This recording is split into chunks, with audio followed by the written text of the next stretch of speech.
तुमच्या लक्षात आलंच असेल की मागील 2 दिवसांपासून राज्यातली थंडी जरा कमी झाली आहे.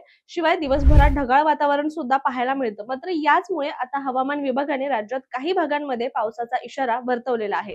कोकण आणि पश्चिम महाराष्ट्रातील काही जिल्ह्यात पावसाची शक्यता आहे. ढगाळ वातावरणामुळे तापमानात वाढ झाली आणि राज्यात पुढील काही दिवसांमध्ये थंडी कमी होईल. शिवाय रत्नागिरी, रायगड, ठाणे, सिंधुदुर्ग या 4 ठिकाणी ढगांच्या गडगडाटासह हलक्या आणि मध्यम स्वरूपाच्या पावसाची शक्यता वर्तवण्यात आली आहे. हवामान तज्ज्ञांच्या मते एकाच वेळी 3 प्रमुख चक्राकार वारे सक्रिय झाले आहेत, ज्यामुळे अनेक भागांमध्ये मुसळधार पाऊस आणि जोरदार वारे वाहण्याची शक्यता आहे. बंगालच्या उपसागरातून वादळ उठणार असून मोठा फटका सुद्धा काही राज्यांना बसेल असं म्हटलं गेलंय.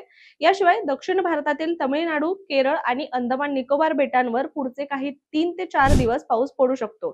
तर पश्चिम आणि मध्य भारतात तापमानात घट होईल. त्यामुळे कमाल तापमान 30 अंश सेल्सिअस तर किमान तापमान हे 15 अंश सेल्सिअस इतकं राहण्याची शक्यता आहे. तर बीड, परभणी, हिंगोली, जालना आणि नांदेड या भागात सुद्धा अशीच काहीशी परिस्थिती राहू शकते. त्यामुळे सातत्याने वातावरणात बदल होत असल्याने सगळ्यांनी आपल्या तब्येतीची काळजी घेणं सुद्धा आता महत्त्वाचं झालंय.